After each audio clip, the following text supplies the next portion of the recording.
इस समय पूरी दुनिया में सबसे बड़ा सवाल यही पूछा जा रहा है कि आखिर ईरान अकेले अमेरिका और इजराइल के खिलाफ इतने सटीक और खतरनाक हमले कैसे कर रहा है।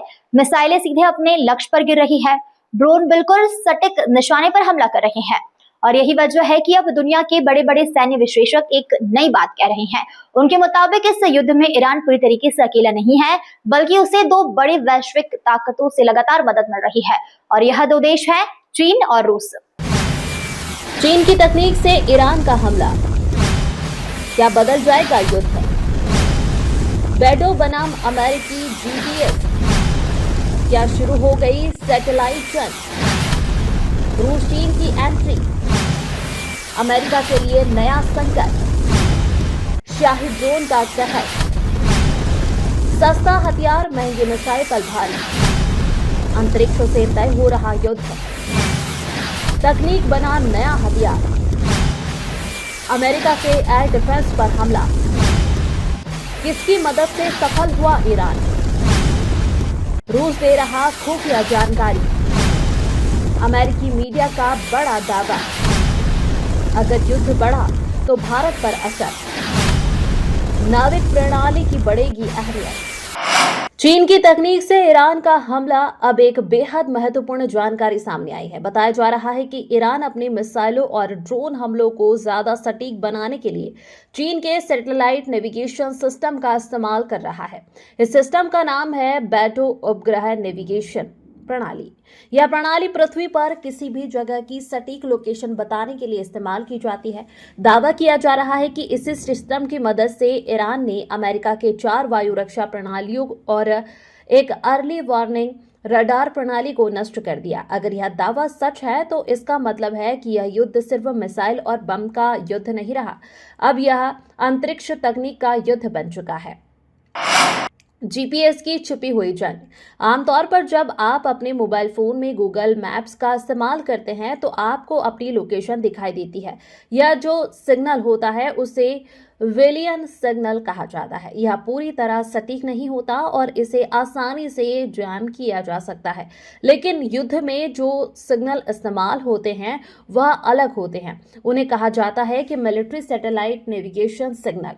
इन सिग्नलों की मदद से मिसाइलों, लड़ाकू विमान, युद्धपोत और ड्रोन अपने लक्ष्य तक लगभग 100% सटीकता से पहुंचते हैं और सबसे बड़ी बात यह है कि इन सिग्नलों को जैम करना या हैक करना बहुत मुश्किल होता है।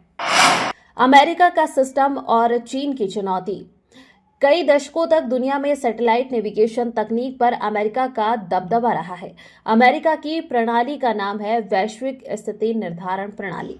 इस प्रणाली को अमेरिका के रक्षा विभाग ने 1970 के दशक में विकसित किया था, लेकिन अब चीन की बैडो उपग्रह नेविगेशन प्रणाली तेजी से अमेरिका को चुनौती दे रही है। कहा जाता है कि यह प्रणाली मिसाइल और ड्रोन को 1 मीटर के दायरे तक सटीक लक्ष्य तक पहुंचा सकती है। अगर यह सही है तो इसका मतलब है कि युद्ध का संतुलन बदल सकता है।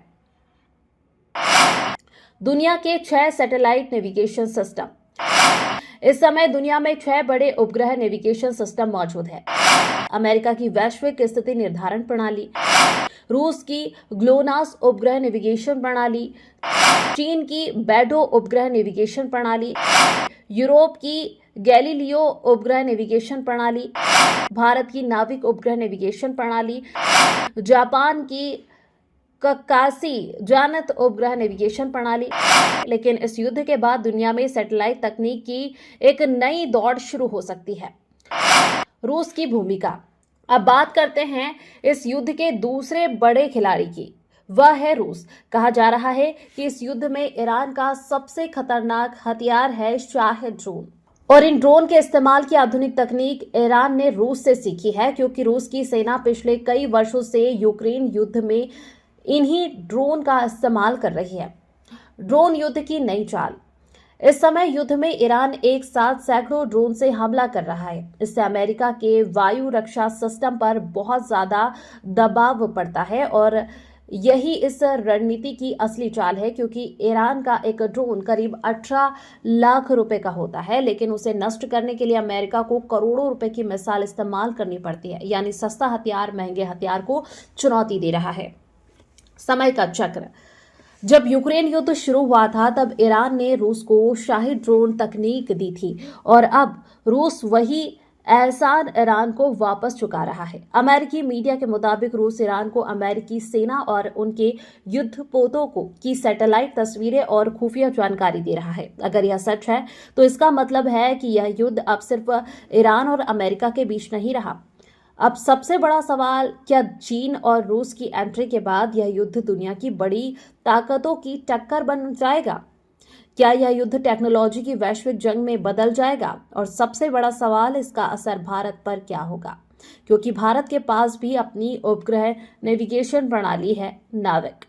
अगर दुनिया में सैटेलाइट तकनीक की जंग शुरू होती है तो भारत को भी इस रणनीतिक खेल में अपनी भूमिका तय करनी होगी।